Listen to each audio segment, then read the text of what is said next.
단어가 여러분들이 아는 대로 다양하게 많이 있습니다. 그런데 그 중에서 가장 이 모든 단어들을 으뜸되게 만드는 단어가 있습니다. 우리가 생각할 때 십자가라고 생각하는 경우가 있습니다. 기독교를 수식하는 단어 중에 가장 으뜸된 단어를 제가 여러분들에게 알려드린다면 기독교는 역설이라는 단어로 표현이 됩니다. 혹시 기독교는 역설의 종교라는 걸 들어보셨습니까? 처음 들어보셨습니까? 기독교는 역설의 종교 중에 하나입니다. 종교 중에 하나가 아니라 역설의 종교라고 말할 수 있습니다. 그만큼 기독교는 역설의 종교인데 왜 역설이라는 단어를 붙일까요? 역설의 의미는 모순되고 이치에 맞지 않는 표현을 역설이라고 이야기를 합니다. 예를 들면 이런 예가 있습니다. 급할수록 빨리 가라? 그렇죠. 급할수록 돌아가라는 말이 있습니다. 이런 예가 역설입니다. 아니 바쁘면 지름길로 가야지, 빠른 길로 가야지, 빨리 가야지. 그런데 급할수록 천천히 가고 급할수록 돌아가라는 말이 있습니다. 논리적으로 보면 말이 안 됩니다. 그런데 그 안에는 어떤 함축하는 의미가 담겨 있습니다. 그래서 많은 사람들이 급할 때 지름길을 찾아가는 사람이 있는가 하면 급할 때 한 템포를 늦추는 사람이 있고 급할 때 돌아가는 사람이 있습니다. 바쁘니까 기도해야 한다는 것도 이와 같은 원리입니다. 바쁠수록 여러분들 뭘 해야 될까요? 기도하고 하는 겁니다. 이것이 바로 역설입니다. 예수님의 가르침에도 역설이 많다는 걸 여러분들이 대충 알 것입니다. 성경의 예수님 말씀 중에 역설적인 표현이 뭐가 있냐면 크고자 하는 사람은 어떤 사람이 되라? 낮은 자리로 내려가라고 말씀하십니다. 죽으면 산다라고 말씀해 주십니다. 원수를 사랑하라고 말씀하십니다. 미워하는 사람이 있으면 선하게 대해주라고 말씀하십니다. 예수님의 가르침 중에도 역설이 많지만 예수님의 가장 으뜸된 가르침 중에 역설은 십자가 사건입니다. 십자가는 다른 사람을 죽이지 말고 너가 대신 죽으라는 것이 십자가의 역설입니다. 그래서 십자가는 그 자체가 역설입니다. 그리고 이것을 풀어서 이야기하면 오늘 제목과 같습니다. 십자가의 역설은 십자가의 비밀입니다. 따라서 이 자리에 계신 성도님들, 오늘 십자가의 비밀을 깨달으시고 성찬에 참여하셔서 그 십자가의 은혜를 누리고 그 십자가를 위해서 살아가는 저와 여러분의 인생이 되기를 예수님 이름으로 부탁을 드립니다. 첫 번째로 십자가의 비밀은 첫 번째로 아버지의 뜻이다라고 이야기할 수 있습니다. 십자가의 비밀은 첫 번째로 아버지의 뜻입니다. 4절에 있는 말씀 같이 읽고 나누겠습니다. 4절 같이 읽어봅니다. 시작. 그리스도께서 하나님 곧 우리 아버지의 뜻을 따라 이 악한 세대에서 우리를 건지시려고 우리 죄를 대속하기 위하여 자기 몸을 주셨으니, 여기서 우리 아버지의 뜻을 따라서 모든 게 진행되었다라고 알려줍니다. 예수님은 하나님 아버지의 뜻이 무엇인지 정확히 알고 그렇게 행하셨습니다. 예수님의 사역을 살펴보면 기적을 베풀고 거룩한 가르침을 주고 사람들에게 인기를 얻는 것 같지만 그 모든 중심에는 항상 뭐가 있냐면 하나님 영광을 드러내는 것이 있습니다. 그런데 사람들의 눈에는 예수님이 기적을 베풀고 인기를 끄는 것이 자기를 위한 것으로 해석이 되어졌습니다. 그래서 당시의 종교 지도자들은 모든 백성들의 인기를 끌어가고 있는 예수님을 죽이고자 뜻을 작정합니다.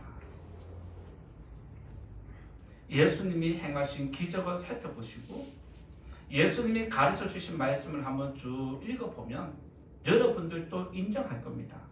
그 모든 게 하나님 영광을 드러내는 기적이었고 말씀이었다는 것입니다. 즉 예수님이 사역하신 모든 것은 하나님의 영광을 드러내는 수단일 뿐이었습니다. 그런데 하나님은 예수님을 돋보이게 만드십니다. 여러분들도 돋보이는 자리에 올라가면 얼마나 기분 좋습니까? 그런데 돋보이는 돌은 정을 많이 맞습니다. 하나님은 예수님을 돋보이게 만드시고 십자가로 죽도록 몰아가신 것이 하나님의 계획이었습니다. 그런데 예수님은 그걸 알면서도 그 뜻에 순순히 순종하는 모습을 보여줍니다.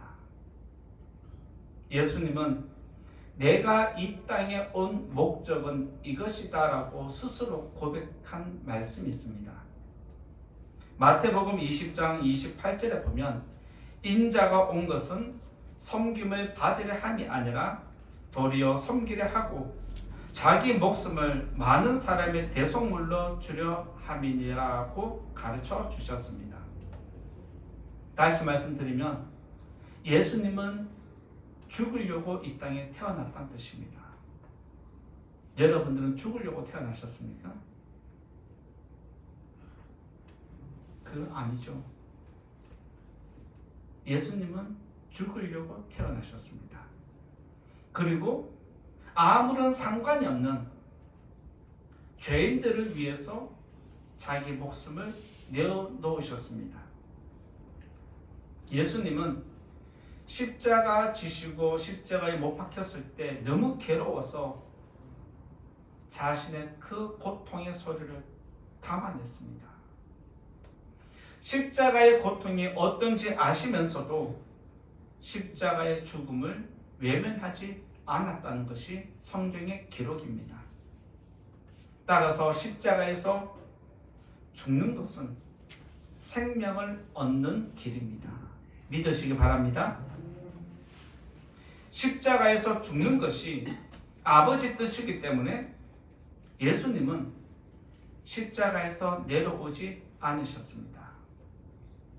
그 고통의 순간에 백성들이 당신이 거기서 내려오면 하나님의 아들로 인정해 주겠다라고 했을 때 예수님이 못을 뽑고 내려가지 않았습니다. 그냥 그 자리에 그대로 머물러 있었습니다. 왜요? 아버지 뜻이니까. 아버지의 뜻은 뭐냐? 영생을 주기로 구원하기로 작정된 저와 여러분을 예수님이 위해서 죽는 것입니다. 다시 말씀드리면 아버지의 뜻은 저와 여러분을 구원하기 위해서 예수님을 십자가에 못 박아 죽이는 것입니다. 이 세상에서도 내가 교통사고 당해서 죽을 뻔하는 위험이 있을 때 누군가 나를 밀쳐내고 그 자리에서 그 사람이 죽임을 당한다면 우리들은 그 사람을 위해서 평생을 헌신하고 그 가족을 섬기면서 살아갑니다. 마찬가지로 예수님도 우리가 죽어야 하는 자리에 서 있을 때 우리를 밀쳐내시고 그 자리에 예수님이 들어오셨습니다. 따라서 예수님의 죽음은 저와 여러분을 위한 죽음이었다. 믿으시기 바랍니다. 오늘 우리가 성찬에 동참하는 것은 예수님이 나를 위해 죽었다는 것을 인정하는 것입니다. 그리고 동시에 나도 예수님처럼 하나님 나라를 위해서, 십자가를 위해서, 복음을 위해서 죽겠다는 각오를 다짐하는 것입니다. 각자에게 주어진 십자가가 있습니다. 저는 저의 십자가가 있고 여러분은 여러분의 십자가가 있습니다. 그것은 사람마다 환경마다 다 다른 것입니다.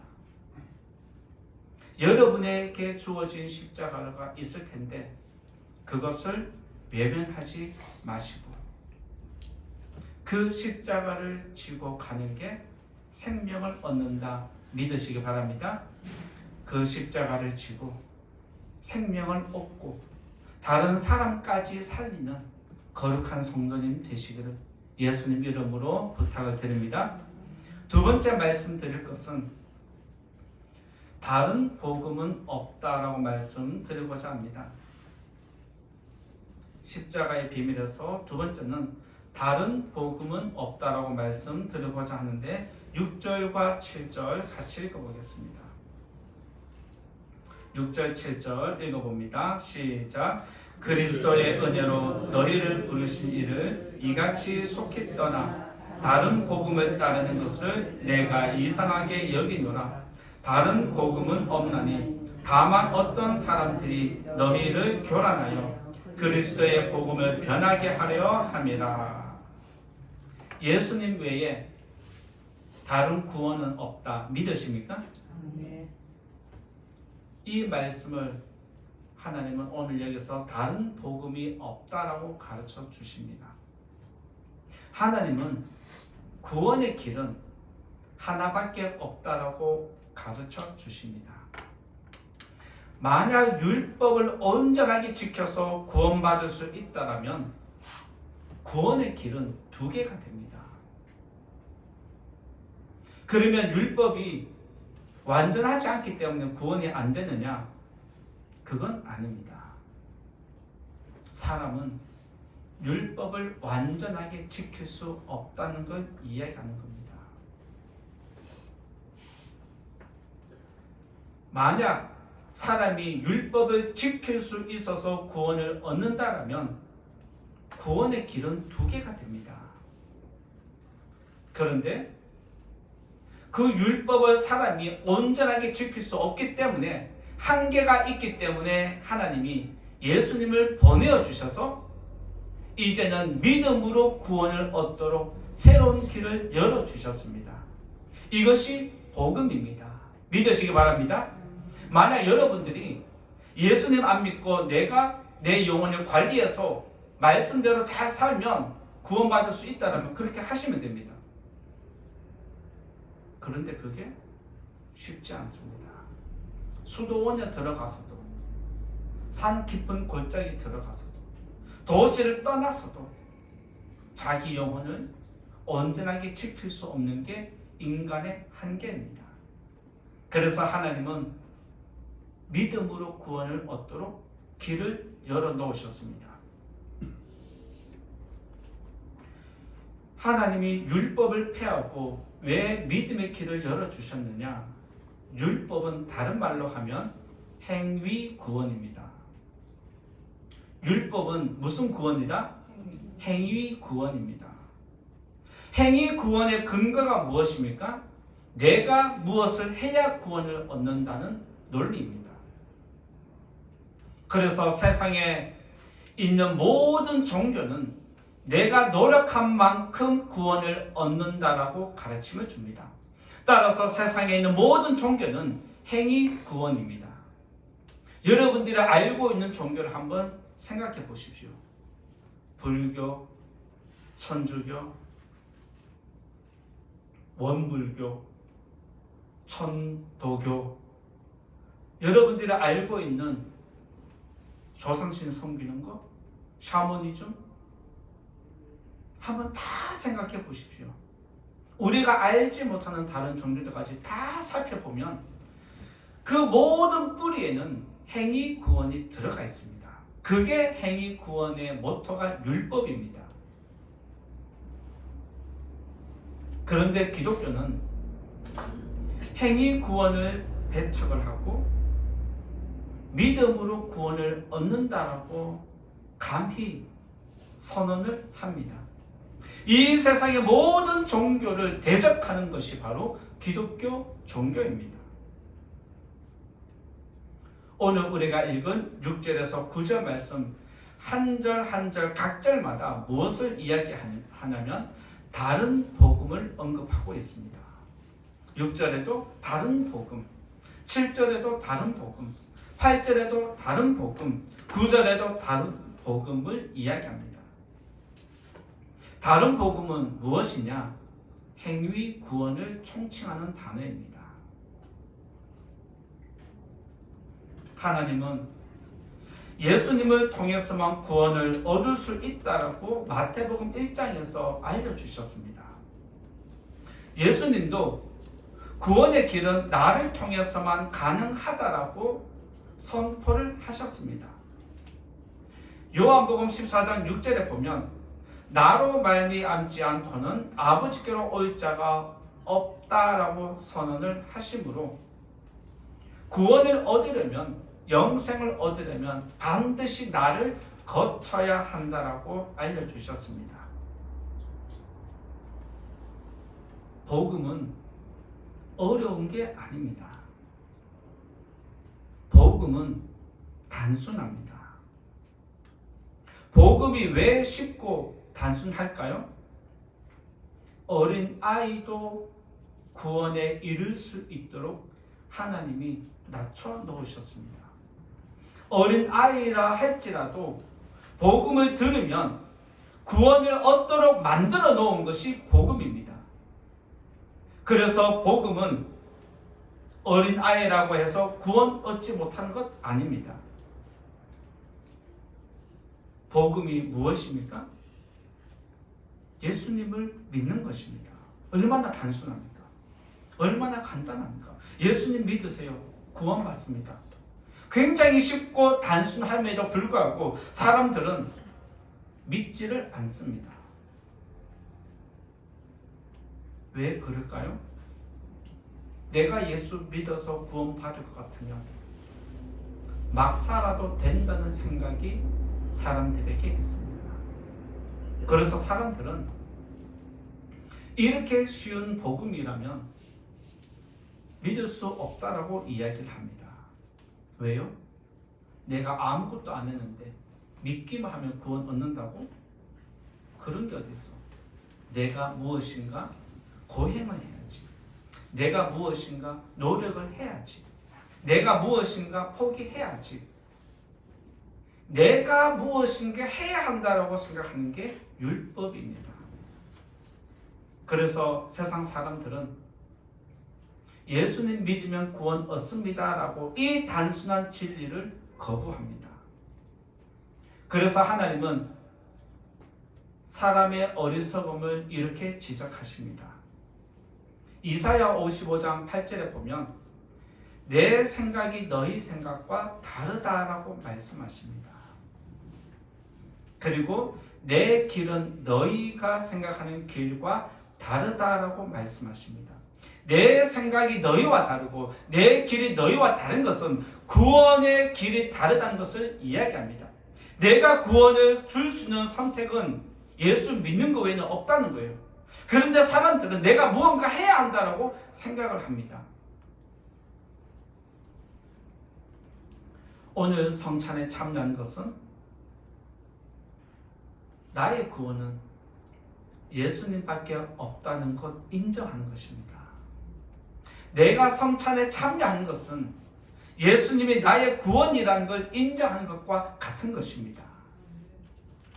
예수님이 나의 구주라는 것을 인정할 때, 이 단순한 복음을 믿을 때에 이 성찬에 동참할 수 있습니다. 오늘 예수님을 믿고 성찬에 참여하는 성도님들 영혼을 하나님께서 영원까지 지켜주시기를 예수님 이름으로 축원드립니다. 이제 세 번째로 말씀드릴 것은 십자가의 비밀 세 번째는 고통은 영광이다라고 말씀드리고자 합니다. 세 번째 십자가의 비밀은 고통은 영광이다라고 말씀드리고자 하는데 5절을 같이 읽어볼까요? 5절 말씀 시작.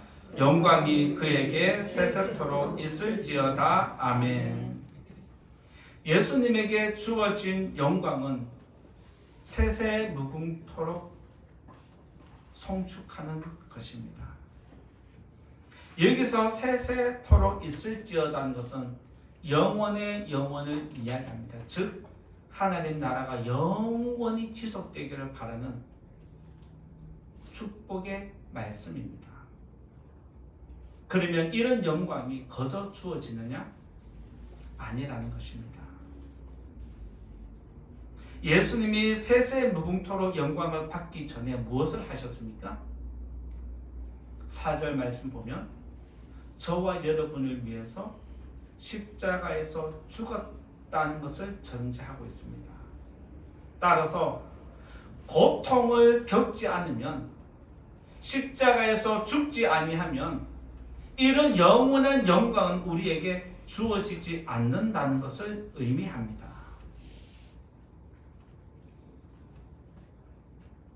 저와 여러분들은 십자가에서 죽은 영혼입니다. 믿으시기 바랍니다. 저와 여러분은 십자가에서 죽지 않으면 예수님을 구주로 믿을 수 없습니다. 따라서 영원한 영광은, 우리에게 주어질 영광은 어디서 시작되느냐? 십자가 죽음에서 시작됩니다. 여러분에게 앞으로 주어질 영광, 여러분이 앞으로 하나님 나라에 들어갈 그 영원한 영광은 어디서 시작되었느냐? 십자가 죽음에서 시작됐습니다. 믿으시기 바랍니다. 그래서 우리들은 십자가 하면 그 자체가 은혜가 되어야 됩니다. 세상 사람들은 십자가를 악세사리로 들고 다니지만 저와 여러분들은 십자가를 생각할 때 감사가 있어야 됩니다. 은혜가 있어야 하고 눈물이 있어야 하고 회복이 있어야 할 줄 믿습니다. 죽음의 고통이 없으면 하늘의 영광도 없습니다. 영원한 영광도 주어지지 않습니다. 오늘 4절에서 5절 말씀 보면 세세무궁토록 받는 그 영광은 거저 주어지는 게 아님을 가르쳐 주셨습니다. 그리고 예수님은 앞에서 잠깐 언급한 것처럼 십자가의 고통을 외면하지 않았습니다. 이 자리에 계신 성도님들, 여러분들의 믿음 생활 돌아보니까 믿음 생활 하니까 다 잘 되던가요? 믿음 생활 하니까 다 평안하시던가요? 믿음 생활 하면 의외로 고통이 늘어나고 가중됩니다. 그리고 내가 피할 수 있고 외면할 수 있는 고통도 단순히 십자가 때문에 짊어져야 하는 고통도 있는 것입니다. 믿음 생활은 여러분의 인생에 고통을 가중시킵니다. 그럼에도 우리가 그 고통을 감내하면서 가야 하는 이유가 장차 올 영광이 있기 때문입니다. 세상을 한번 살펴보십시오. 세상의 영광은 고통이 없어도 주어집니다.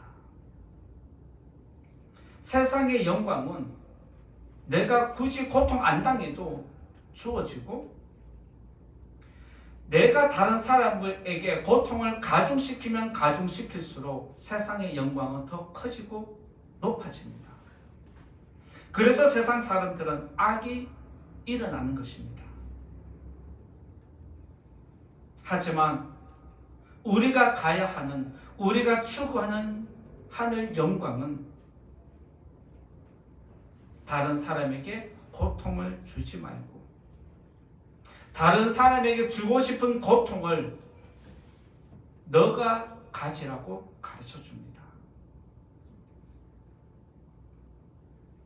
다른 사람에게 고통을 주지 말고 그 고통을 내 것으로 가져라고 말씀하십니다.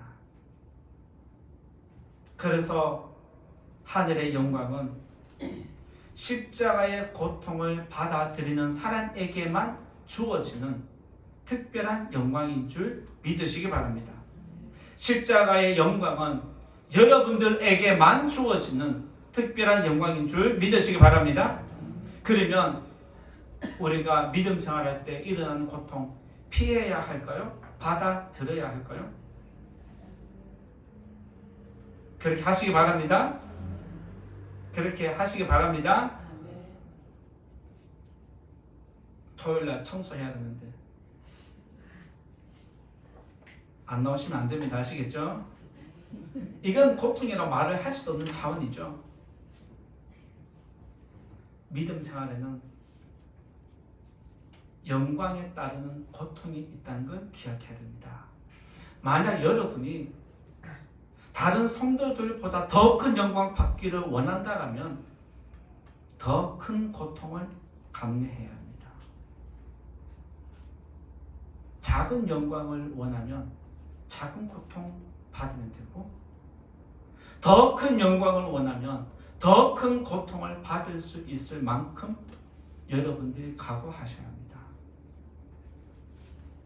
십자가의 영광은 고통 당하는 자에게 주어지는 것입니다. 십자가의 영광을, 십자가의 고통을 거치지 않은 사람은 한순간에 무너집니다. 십자가를 거치지 않은 믿음도 괜찮아 보이지만 한순간에 사라질 수 있고 무너질 수 있습니다. 그래서 여러분들의 믿음 생활 중에서 고통이 있다는 것은 복입니다. 믿으시기 바랍니다. 제가 왜 이렇게 고통이 우리에게 복이라고 담대하게 말하느냐? 제가 지금까지 인생을 살아오면서 제가 지금까지 고통을 당하면 당할수록 뒤를 돌아보니까 그게 내 영혼에 유익함이 있더라는 것입니다. 하나님도 그렇게 가르쳐 주셨습니다. 여러분들이 믿음 생활하는 것 때문에 고통이 일어난다면 그것이 나에게 복이 된다. 믿으시기 바랍니다. 오늘 우리가 성찬에 참여하는 것은 거룩한 영광에 동참하는 것입니다. 세상 사람이 볼 때 이 단순해 보이는 성찬 예식이 어리석어 보이지만 이것이 바로 역설입니다. 하나님은 사람이 어리석다 하는 것을 통해서 큰 역사를 이루어 가시는데 하나님의 나라는 역설적으로 움직입니다. 죽음의 고통이 우리에게 영광이 되는 것은 십자가의 저주가 아브라함의 복으로 바뀌기 때문에 그렇습니다. 갈라디아서 3장 13절에서 14절에 보면 이런 말씀이 있습니다. 3장 13절 14절 말씀 보면 이런 말씀이 있습니다. 13절 끝부분에 보면 나무에 달린 자마다 저주 아래에 있는 자라고 이야기를 합니다. 그러면서 14절에서 그것을 어떻게 해석을 하느냐? 예수 안에서 아브라함의 복이 이방인에게 미친다라고 그렇게 언급을 하고 있습니다. 즉 이것은 십자가에 못 박히는 저와 여러분의 고통은 하나님은 저주에서 축복으로 바꾸어 준다 약속하십니다. 믿으시기 바랍니다. 저와 여러분이 십자가의 고통을 받아들여야 하고 십자가의 고통을 짊어지고 가야 하는 이유는 저와 여러분의 인생이 저주에서 축복으로 바뀌었기 때문입니다. 거룩한 성도가 죄를 지으며 살면 되겠습니까? 거룩한 성도답게 사는 게 바로 우리가 축복의 삶을 살아가는 것입니다. 성찬에 참여한다는 것은 땅의 영광을 버리는 것입니다. 성찬에 참여하는 것은 하늘의 영광을 잡겠다는 뜻이 포함되어 있습니다. 성찬에 참여하면서 내가 가야 하는 믿음의 길이 어떤 것인지 깨닫기를 바라고, 성찬에 참여할 때 하나님께서 여러분의 심령에 거룩한 울림으로 은혜 베푸시기를 예수님 이름으로 축원드립니다. 이제 결론의 말씀 드리고자 합니다. 결론의 말씀으로 10절을 같이 읽어보겠습니다. 10절 읽어보겠습니다. 시작. 이제 내가 사람들에게 좋게 하랴, 하나님께 좋게 하랴, 사람들에게 기쁨을 구하랴. 내가 지금까지 사람들의 기쁨을 구하였다면 그리스도의 종이 아니니라. 사람을 기쁘게 하시렵니까? 하나님을 기쁘게 하시렵니까?